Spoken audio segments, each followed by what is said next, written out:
la même seringue. Le colon, puis les autorités qui les ont remplacés, n'offraient le choix à personne. C'était l'ordre quasi militaire. Aujourd'hui, les Africains ont envie de comprendre l'efficacité, de juger de la qualité du produit qu'on leur propose. Avant de leur offrir le précieux vaccin, il faut les mettre en confiance, leur expliquer sa composition. Il faut qu'on leur dise quels sont les effets indésirables, les avantages. Or là, on se comporte comme dans les temps anciens. On est gentil, on va vous offrir le vaccin, alors faites pas les difficiles. Mais c'est oublier que le cadre et les hommes ont changé. Nos parents disaient oui au commandant de cercle, puis au président fondateur et au grand timonier. Mais la nouvelle génération veut avoir son mot à dire et elle influence les choix des parents. Alors elle s'interroge sur ces vaccins. Et c'est le lieu d'évoquer les interrogations qui dominent. Sans revenir sur les incidents et les drames évoqués ça et là dans les médias occidentaux, se pose ici au sud du Sahara, plus que partout ailleurs, la question de son stockage. Les conditions recommandées de stockage et la nécessité d'avoir l'assurance de la qualité des chaînes de froid qui permettrait une bonne conservation des vaccins ont exclu à ce jour les possibilités pour des pays de recevoir des vaccins tels Pfizer ou Moderna. On sait très bien les difficultés qui existent en Afrique avec l'énergie à maintenir ces produits si délicats à la bonne température. L'énergie reste un luxe pour la majorité, notamment dans les zones rurales, dans les pays où même les salles d'opération manquent de l'électricité stable. Comment voulez-vous gérer l'énergie, la conservation de ces produits? Par ailleurs, tous ces vaccins ont une durée de validité particulièrement courte. Dans les conditions de température exigées, l'AstraZeneca, qui doit être conservé entre 2 et 8 degrés, est périmé au bout de 6 mois maxi. Pfizer, qui doit être conservé entre moins 80 et moins 60 degrés, dure lui aussi 6 mois. Moderna, que l'on doit conserver entre moins 25 et moins 15, a une durée de validité de 7 mois. Janssen, qui est la seule que l'on prend en une dose, doit être conservé entre 2 et 8 degrés. Il est périmé après seulement 3 mois. Oui, 3 mois. Le russe Sputnik 5, qui sert à la diplomatie économique russe, doit être conservé dans sa forme liquide à moins 18,5 degrés. Le chinois Sinovac, que je me suis fait injecter, personne ne sait exactement non plus sa période de validité. Comme on le voit donc, la shelf life, comme ils disent, c'est-à-dire la période de validité des vaccins, en général, est de 6 mois, dans les conditions de conservation recommandées par les fabricants. 3 mois pour J&J. Oui, 3 mois. 2 semaines ou encore 1 mois une fois que le produit a été exposé à des températures plus élevées que la norme recommandée par le fabricant. Autre élément qui incite à s'interroger sur la stratégie du vaccin en urgence, la formation du personnel devant administrer les vaccins, compte tenu de la sensibilité du produit. Quid de la gestion des stocks? Une fois la première dose reçue, il faut avoir sécurisé la deuxième dose pour que la protection soit efficace. Sans un système d'information intégré, il arrive que des pays soient en rupture de stock au moment où la deuxième dose de vaccin doit être donnée. J'arrête là l'inventaire qui montre bien qu'on a peut-être mis la charrue avant les bœufs. Ces produits, tant dans les exigences de conservation que dans la période de validité, semblent difficilement gérables dans notre environnement africain. Si on ajoute à cela le fait que personne n'est capable de nous assurer le temps de protection que cela donne au final à ceux qui sont vaccinés, on peut aisément comprendre pourquoi les populations sont sceptiques. On peut expliquer pourquoi elles ne se pressent pas pour aller se vacciner. Le vaccin, ça protège pendant combien de temps en réalité? Doit-on le refaire à chaque saison de la grippe? Tous les ans? Tous les 5 ans? Personne ne répond. Sur ce coup, les populations africaines, comme celles du reste du monde, ont besoin d'être en confiance. Elles ont besoin qu'on leur apporte des réponses claires. Elles veulent comprendre pourquoi elles doivent aller se faire vacciner, alors qu'aux États-Unis d'Amérique, la très respectable et puissante FDA, qui est la gendarme des vaccins et des médicaments, n'a à ce jour toujours pas approuvé de vaccin pour la Covid-19. Tenez, en février dernier, l'Afrique du Sud, à réception de la commande d'1 million de doses d'AstraZeneca venues d'Inde, s'est aperçu que le vaccin ne réagissait pas aux variants sud-africains. Le pays a dû revendre ses commandes à d'autres pays africains et accuser du retard dans la mise en œuvre de sa campagne vaccinale. Qui a tracé ces vaccins refusés par Pretoria? Où sont-ils aujourd'hui? Que sont-ils devenus? Voilà pourquoi les centaines de millions de vaccins dont je vous ai parlé un peu plus tôt, qu'ils soient achetés par les États africains ou offerts entre guillemets par les différentes plateformes et organismes, risquent de terminer leur course à la poubelle. Oui, à la poubelle. Soit parce que les Africains ne sont pas allés se vacciner, soit parce que les produits sont périmés en raison de leur trop courte période de validité. Au-delà de la chaîne du froid, qui n'est pas évidente à respecter, il faudra garder l'œil ouvert pour qu'on ne finisse pas par injecter des produits périmés dans certaines zones aux populations. Sérieusement, La pandémie de Covid-19 est grave. Elle fait de nombreuses victimes. Mais je veux me faire l'écho de certains spécialistes qui s'interrogent. Est-ce qu'on ne se trompe pas en copiant le modèle du Nord? Était-il besoin de faire de la Covid-19 la priorité de santé publique en Afrique? Le monde occidental ne nous a-t-il pas encore une fois imposé, consciemment ou inconsciemment, ses priorités? Les chiffres sont suffisamment éloquents pour que nous nous reprenions, pour que nous prenions un peu plus de recul. Depuis des décennies maintenant, chaque année, le paludisme fait sur notre continent noir près de 500 000 décès, des enfants en majorité, c'est-à-dire l'avenir. Depuis le début de la pandémie, en 2020, la Covid-19 a fait un peu plus de 113 000 morts en Afrique, c'est-à-dire 4 fois moins que le paludisme. Un être cher que l'on perd, c'est toujours une réelle douleur. Et les 113 000 morts enregistrés en Afrique, ça fait beaucoup de drames.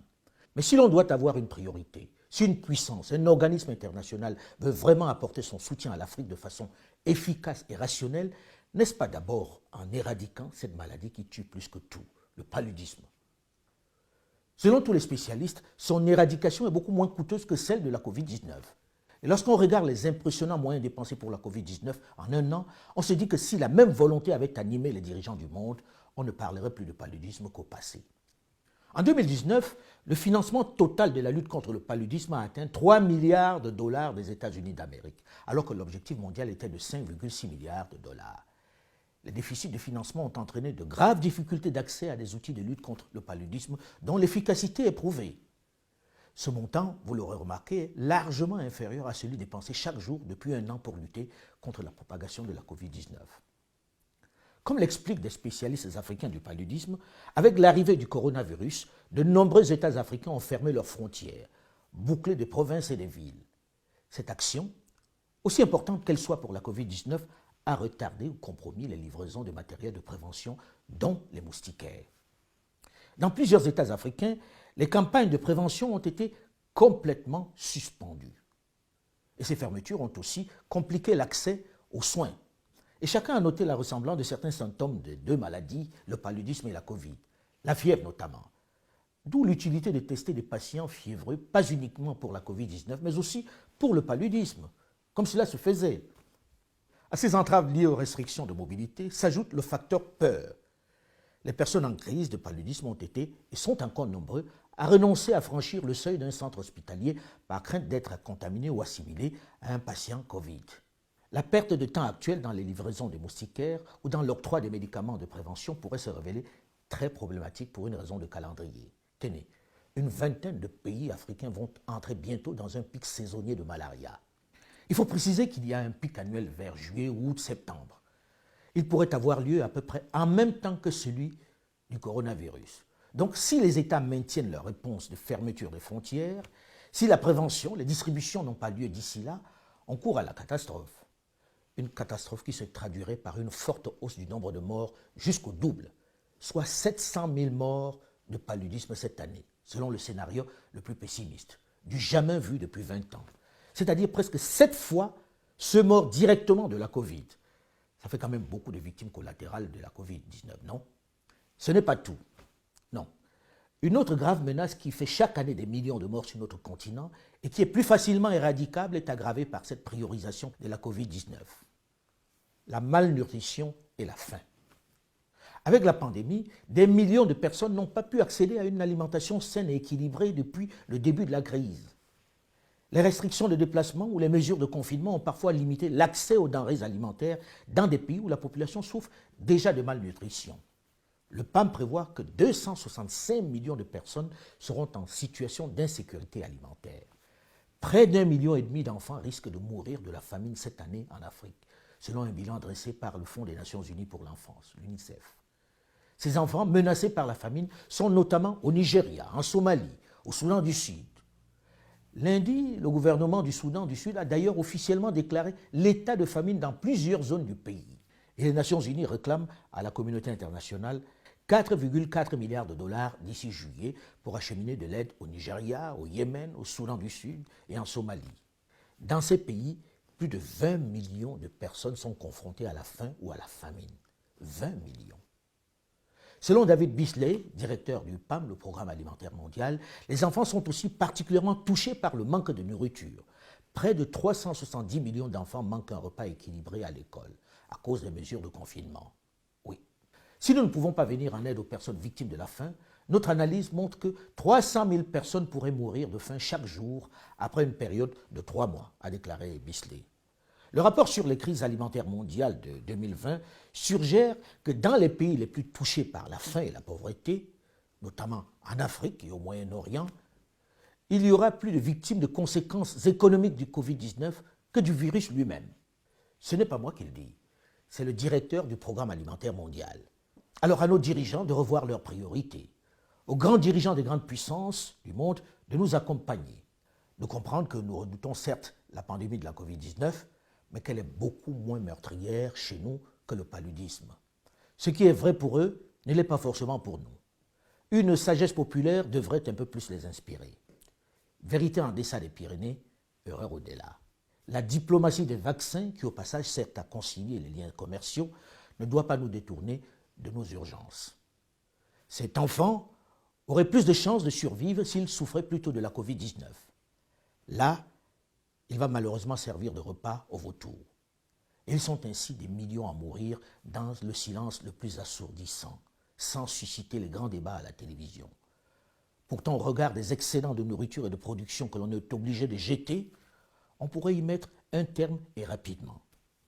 Mais la malnutrition et la famine ne sont pas des maladies contagieuses susceptibles d'être immédiatement transportées dans les nations du Nord.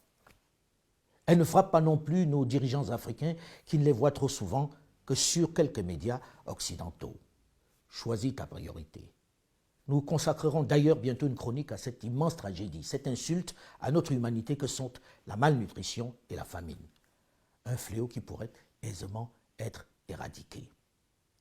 Pour ne rien manquer, pensez à vous abonner à cette chaîne YouTube Alain Foka officielle qui, en plus des chroniques sans condescendance mais sans complaisance sur l'actualité internationale, se veut une petite part du narratif africain. Alain Foka officiel, c'est aussi Archives d'Afrique en vidéo. C'est également des documentaires sur notre société, sur nos traditions, sur nos réalités. Des grands entretiens. Mais c'est en même temps de l'humour, avec pour rire. Notre histoire doit cesser d'être racontée du seul point de vue du chasseur. Merci pour votre aimable attention.